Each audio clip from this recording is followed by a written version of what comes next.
KUAM News Headlines is presented by Calvo's Insurance, a legacy of trust, serving Micronesia since 1938. Matson celebrating 25 years of commitment to Guam, Micronesia, and the CNMI. Cars Plus, home of Guam's first and only lifetime powertrain warranty. Visit carsplusguam.com for details. McDonald's of Guam, I'm loving it, and King's Restaurant, serving your local breakfast, lunch, and dinner favorites for over 45 years.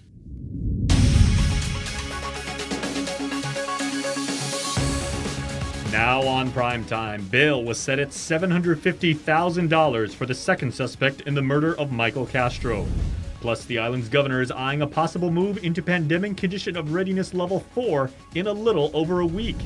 And a second public hearing for a bill that aims to amend the medical malpractice arbitration law is underway at the Guam Congress building. Hafa good evening, everyone. Guahusi Isaiah Uggan, and thanks for tuning in. The two suspects accused of the murder of missing 28-year-old Michael Castro are scheduled to appear in court next week. As Tyler Matsunani reports, alleged murderer Troy Ryan Damian was magistrated over the weekend. 32-year-old Troy Ryan Damian's bail has been set at $750,000 for his role in the murder of Michael Castro, who was last seen in late October of 2020. He appeared for his magistrate's hearing over the weekend via teleconference. He was arrested by detectives last Thursday, and although GPD held back specifics about the arrest, a magistrate's complaint gave more details about what allegedly happened. According to court documents, a source of information provided detectives an audio recording of a conversation with Damian bragging how he and Nicholas Wayne Moore killed Castro. Damian said there was a car chase along Cross Island Road. Moore was driving, while Damian was the passenger shooting at Castro. Damian told the SOI Castro did not die immediately, so he began punching him. They then placed his body in a drum. The magistrate's complaint also details the fact that 2 guns were confiscated from the Moore's parents' home. One matched the bullets used in the murder. DNA from blood samples lifted from the gun showed a mixture of DNA from 3 individuals. One was a match for Castro, another for Moore, and the third showed no familial relation to either Moore or the victim. Police would not confirm if the third DNA was a match for Damian.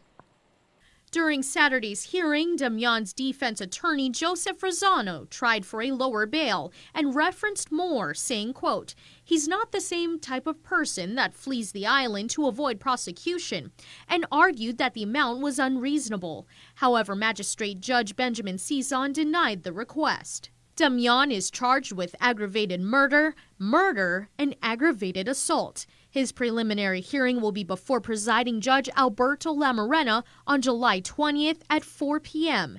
As for Moore, he is currently on house arrest, being monitored electronically. He allegedly admitted to knowing Castro and having past dealings with him involving the sale and use of illegal drugs. According to an SOI, it's alleged that Moore confessed to murdering Castro with a combat knife. He is next scheduled to appear in court on July 19th. Reporting for Guam's News Network, I'm Tyler Matsunani. No word yet on the cause of a structured fire that occurred along East Sing Sung Road in Dededo this morning. It wasn't just a wooden tin home that was ablaze, but also several vehicles. According to GFD spokesperson Cherika Chargaloff, the report was made just before 10:30 this morning, with units responding minutes later. The 911 caller stated that the structure was previously occupied, but hasn't been occupied in the recent weeks or months. Hence, no one was injured. The cause remains under investigation. In other news, Governor Luliao Guerrero says she is considering a return to pandemic condition of readiness 4 or full normal conditions as early as 9 days from now. We spoke with her today at a World War II memorial event in Manila, where she said we remain on track to reach 80% adult herd immunity by July 21st, the Liberation Day holiday. That's the target date for her Liberating Guam from COVID program. I am also going to look at going into PCOR 4. We're discussing that. And that literally means opening our island. But, Nestor, I want it very clear in our media that I have never said that we will lift mask restriction. I think mask is what's preventing us. Masks and washing of your hands. And, you know, like here you saw how they cleaned the podium and made sure that everything is sanitized before the next speaker. Just awareness like that. She adds that even if we are a few percentage points short of the 80% target, she won't delay a pronouncement any further. In other news, a second public hearing on a bill to amend the medical malpractice arbitration law is now underway. Last week, the medical community turned out in force to register its strong opposition to the measure, which would make arbitration optional. But one local attorney says the concerns of healthcare professionals have been fueled by misinformation. Nestor Lecanto reports. Attorney Robert Keogh has represented a client in what he says was the only medical malpractice suit to make it to court. He says the bill is designed to lower the cost of filing a claim by allowing claimants to go before a court magistrate judge, and that's what Keogh believes the medical community is upset about. I'm sure that's what the doctors are afraid of, is that it's not going to cost people $47,000 or more to file a medical malpractice claim. They've been protected in that regard for the last 30 years. Doctors favor mandatory arbitration because they say it's a way to screen out frivolous claims before they make it to court. They contend that the bill would make it easier to sue, and the unintended consequence will be that doctors will stop any specialized care that they aren't specifically trained for. Well, if they're doing it right now, what's the difference of doing it in the future under this law? If a physician has a patient who needs specialized treatment, and the physician says, I'm not the best person to do this, you need to go off island to have this done. And that person says, I can't afford to go off island, and my insurance company won't pay for me to go off island. And the doctor says, okay, well, I can do it because I've done these before, and do you agree for me to do it? That's called informed consent. And if the patient agrees to it, then there's no liability that would attach to that because they've been informed of the risks. Bill sponsor Speaker Therese Terlahi issued a statement ahead of Monday's hearing, which also seeks to clarify the issues. She says her bill does not remove the screening process, nor does it allow for claims to go directly to court. She adds that she is encouraged by the tremendous level of engagement. The applications for the much-awaited $800 All Rise Act payments will be available by July 31st. The governor says Revenue Tax is still working with programmers to ensure a smooth online process. So we're looking at maybe at the latest the end of this month. And I know that people are already lining up to get their certification as residents. I just want to let the people know that that is a requirement in the rules and regs. It says it must be certified by the mayor. So, you know, usually in other things, when you have to prove residency, you could use your utilities and maybe your voting and things like that. But the rules and regs as passed by the senators did not allow for that.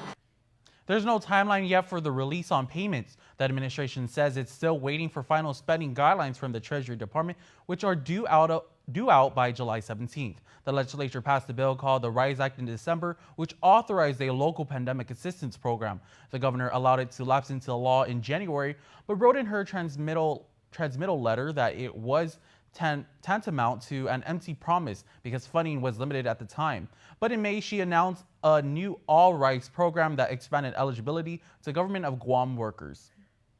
In other news, the Department of Corrections continues to move forward with a master plan. The much-needed report will provide local leaders of an assessment of DepCor facilities.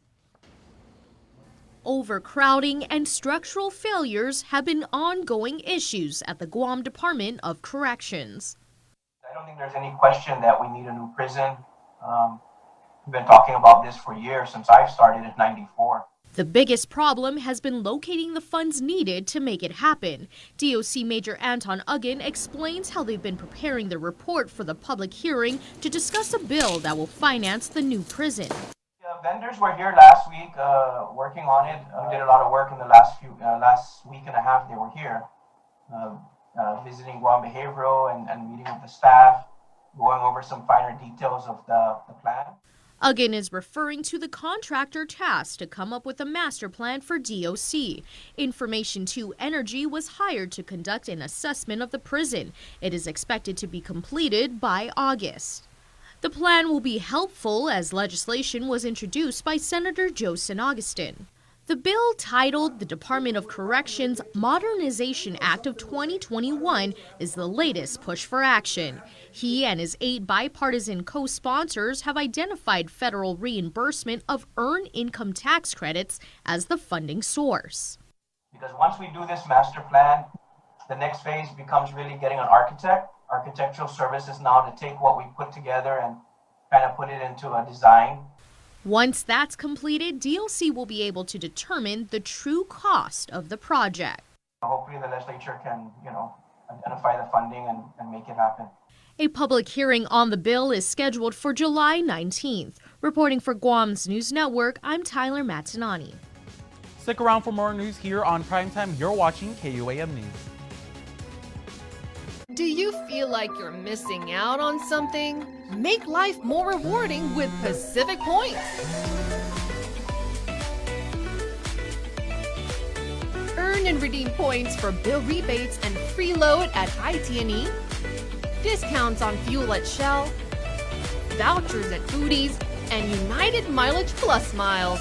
You can even pay with Pacific Points at IT&E, Shell, and Foodies. Pacific Points. Do more, get more. With triple the beef, triple the cheese, and triple the bacon, I call this burger the perfect triple threat. But you can call it the Triple Bacon Cheesy Jack. My Triple Bacon Cheesy Jack combo, only at Jack in the Box. While we've all been through a lot over the years, typhoons, earthquakes, and now COVID-19, we've been able to get through these together. For more than 80 years, Calvo's Insurance has been protecting your homes, your businesses, and the health of your family. We are here today and we'll be here tomorrow. There are better days ahead. Tomorrow's a new day filled with hope and choices. The possibilities of what we can achieve together are limitless. Let's continue to work together to ensure a brighter tomorrow for all of us. It's a special delivery to your inbox every week with your KUAM News Roundup, program advisories, and promotions. Sign up for the weekly KUAM Digital Digest today on KUAM.com. Welcome back. Exercise Forager 21 is underway at Andersen Air Force Base.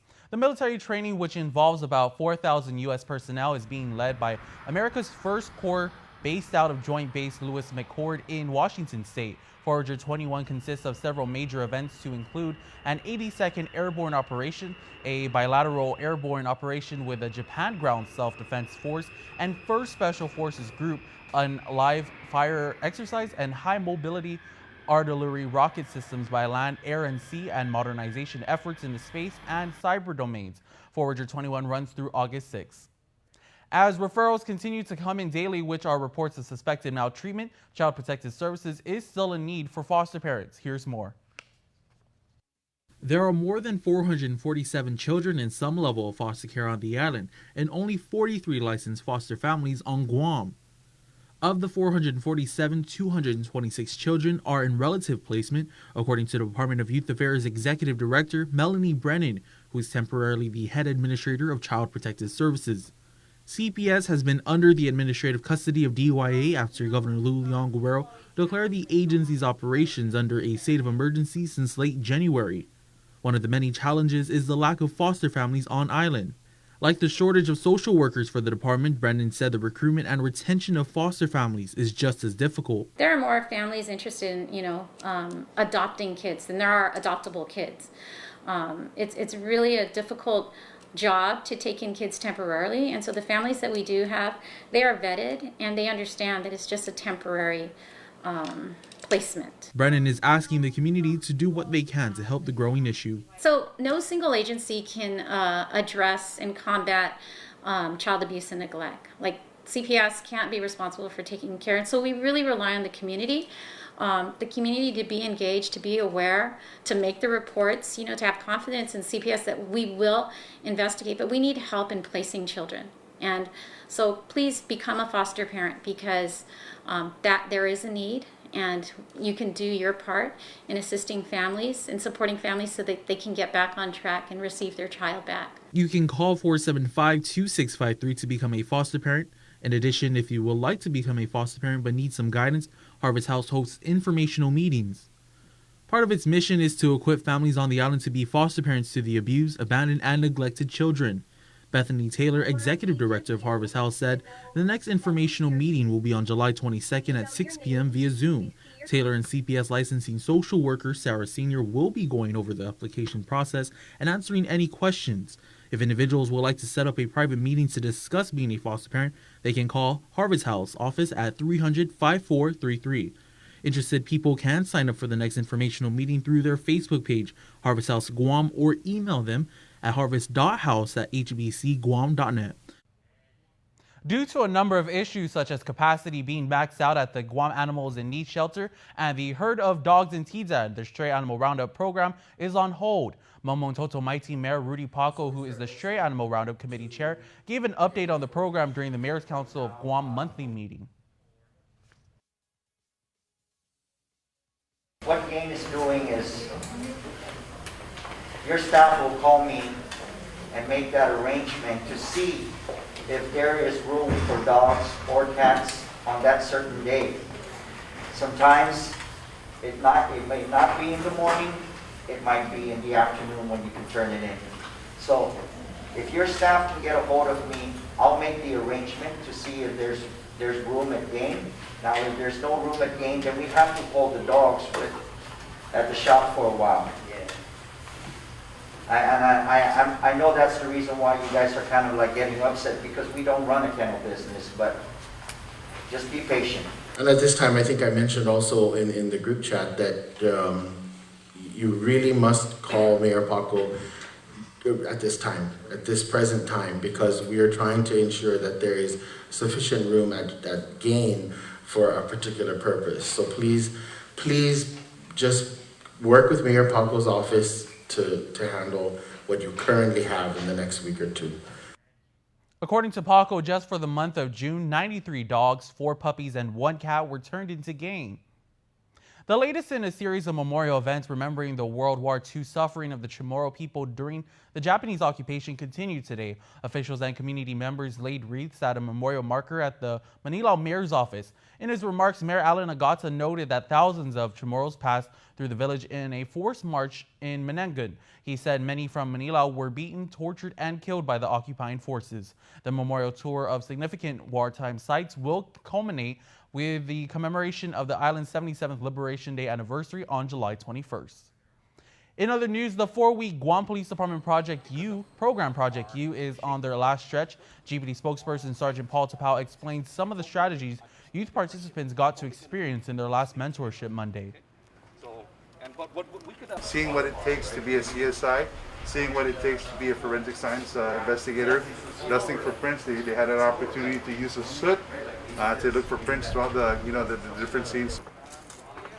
The youths were selected through referrals and recommendations through various government agencies and nonprofit organizations. 17-year-old Jay-Sean Prince San Augustine explained how the program has shifted his perspective of the police department on a global scale and how he respects their hard work because our men and women in blue are putting more than just their lives on the line. With a lot of things going on in 2020 and 2021 with all the hate against police, we really got to meet them more as people. You can put your family at risk just becoming a police officer. It's a very hard job.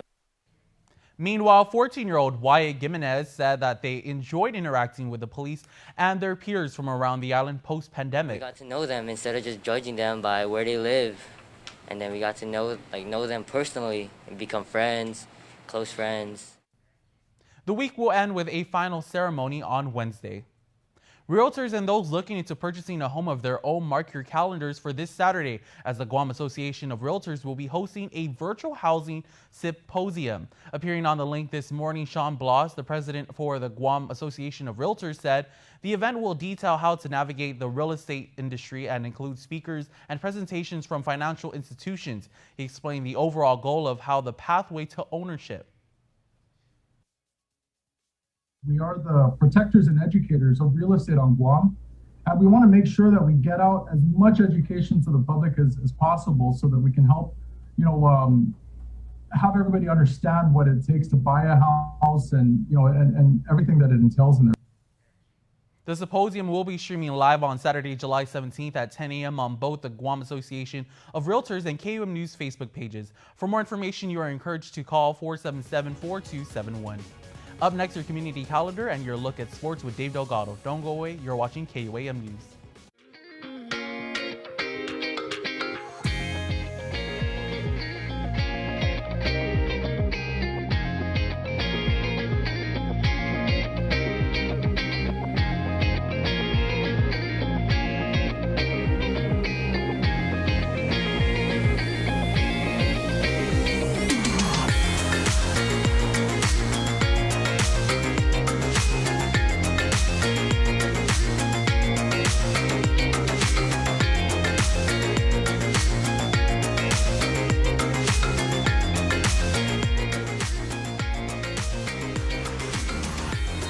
Your community calendar is brought to you by Taco Bell. Whether it's your first meal or your fourth meal, we've got you covered. Taco Bell, live Mas. Half a day. As we look ahead to a brighter tomorrow, Matson's commitment to Guam and Micronesia remains stronger than ever. While the world around us is ever changing, what remains unchanged is our commitment to you, our customers, and the island communities we serve. Shipping is what we do best, and serving our community is at the heart of everything we do. But we don't do it alone. This is why we support organizations that make caring for the people and the environment a top priority. We know that many count on Matson's lifeline services in the Pacific, and that's why we continue to work hard to ensure that our shipments remain on time all the time. Matson recently added another Aloha-class vessel to our schedule. We now have 2 of Matson's largest and fastest ships serving Guam from the U.S. West Coast and Hawaii. With our new state-of-the-art vessels, we stand ready to support the region's economic recovery. Thank you for the privilege of serving you for the last 25 years, and you can count on Matson to be here for the next 25 years and beyond. Guam's auto appearance specialist, Elegant Reflections, has been providing the automotive industry with professional detailing and car care products at its highest quality, from complete detailing, full interior detailing, exterior detailing, headlamp restoration, hand washing, seat and carpet shampoo, engine degreasing, undercarriage cleaning, paint sealant, fabric protection, paint oxidation removal, and so much more. Visit us at our new location. Call 646-5555 for an appointment. Elegant Reflections, Guam's auto appearance specialist, over 20 years of experience. Bun, mayo, chicken pickle, bun. Bun, pickle, Blasphemy!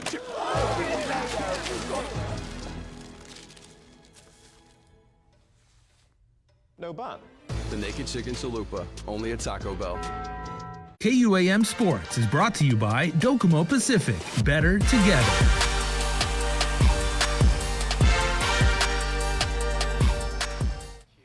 What's up, Guam? Dave Delgado here for KUAM Sports. Thanks for watching. Tonight on the show, we catch up with our women's U17 select team representing Guam out in San Diego. Check it out. The U17 select women's team representing Guam in San Diego gained some quality time on the pitch. Team Guam played up in the tournament, competing in the U18 division. Guam's age range for the competition was 12 to 16 years old. It's a very new environment. Like, I've never stayed at some place where you train and you live at in the same facility, so it's cool because you get to be around other athletes, and it's not just soccer, one sport, and there's like many different age groups and many different sports all training in one facility. I feel like since we're rooming together and all that, it builds trust, and also just like the vibes are up and the energy as well. And we can basically get through anything here at Cali. Going against some older girls, and it's hard, but it's like a fun hard, like challenging in a way that we can get creative and just try and do our best no matter what. So I feel like their playing style here is way different from what we learned back home. Like, they're more physical. They rely more on, like, it's a more physical game than back home, where it's more skill. And I think the height plays a big part in it too. Out here, there's a lot of tall players, and we're not really used to going up against taller opponents. So that was also interesting to work with. The 15th Copa Del Mar Sharks Invitational Tournament was played at the San Diego Polo Fields. The U17 select team played to a 2-2 draw in their opening game and lost their second match 3-0. On past trips, we've gone to different countries in Asia, but we've never really gone to anywhere in the United States. And it's cool seeing how different cultures play. And at the end of the day, it's soccer, but it's different styles of soccer. And so expanding that horizon where, like, you know, one team plays more physical, one team plays more dependent on skills, passes. It's good to expand that and, you know, be able to play whatever.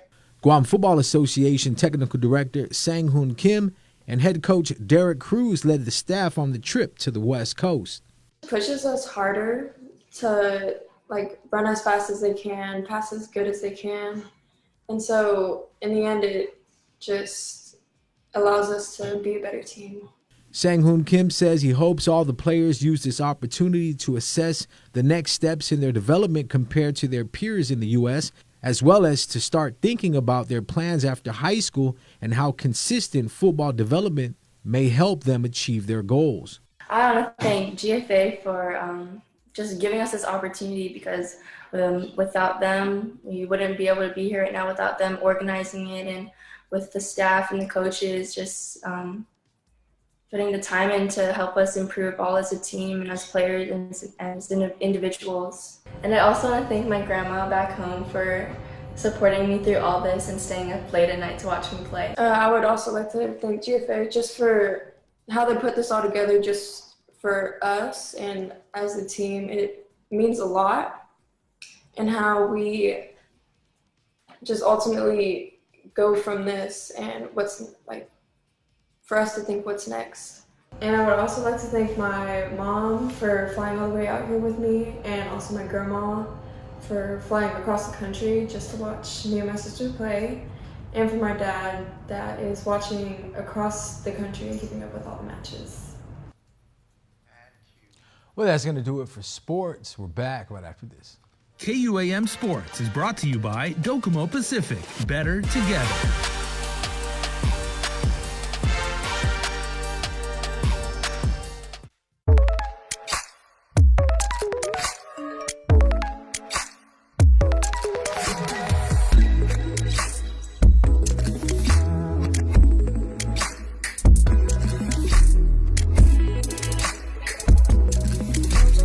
It only gets better with more. Customize and save with the fastest internet speeds in the Marianas by adding mobile, phone, and TV to your bundle with Business Bundles Plus. Docomo Pacific Business. Work better together.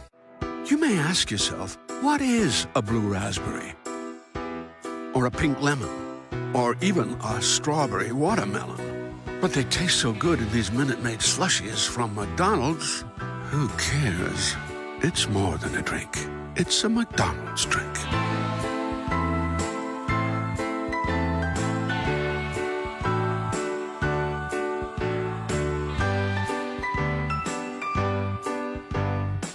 Summer is here, and at Cars Plus, we have the perfect Jeep for your summer adventures. Whether you're going off-road or just getting ready to hit the beach down south, make this the summer event you find your Jeep, like the 2021 Jeep Wrangler or the 2021 Jeep Gladiator, equipped with Guam's only lifetime powertrain warranty.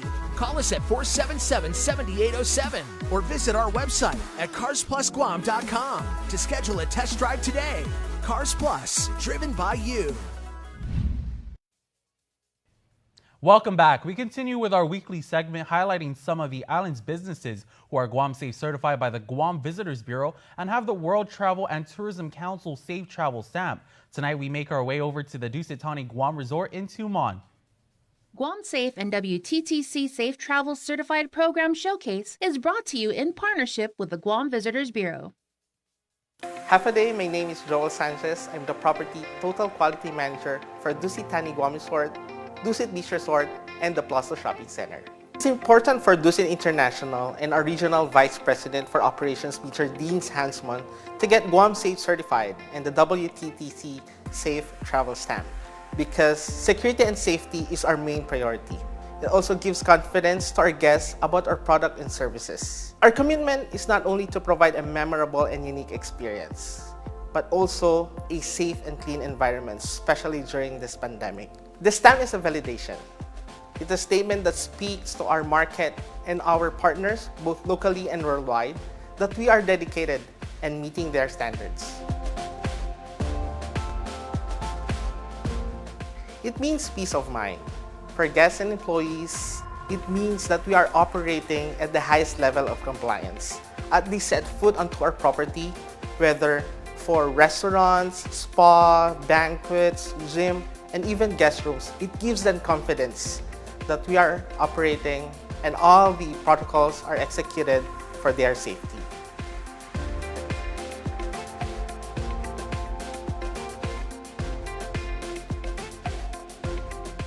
Each protocols that we have identified are carefully put together by our management team. We have implemented new things. For example, for guests, we have implemented paperless menu for restaurants and spa, where they can access it using their mobile phones through QR codes. For employees, training is one of our priority. We don't want to take it for granted that as we call them back to work, they still know everything. We want to make sure they are well trained. That's why we have implemented online training through mobile app and through website. They can just use their mobile phone and be trained, such as return to work training, COVID-19 training, and the safe travel training. With this, we can ensure that all our staff are well trained, especially during this time.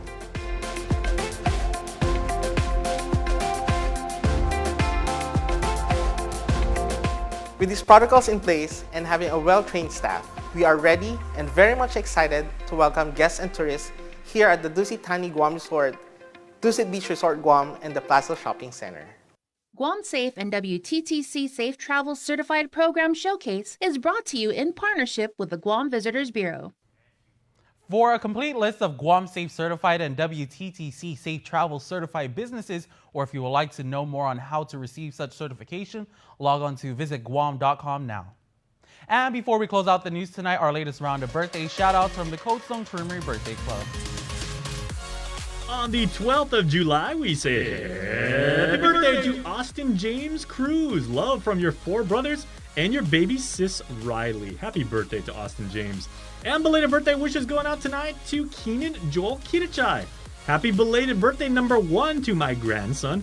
With love from Grandma Jenny, Uncle Donald, Napu, Mommy, Daddy, Kian, Sage, Kaylee, and Ava Rose. They all say we love you sincerely and we hope you enjoy your day. And also happy birthday, because born on July the 10th, Lucas Robert Regis Perez. Happy birthday to you. Happy birthday to you. So nice, we gotta say it twice. I would want to be the first to tell you on your special day, Huguaidzaha. Happy birthday to Lucas. That's going to do it for us here on KUAM News Primetime. Thanks for watching. Good night.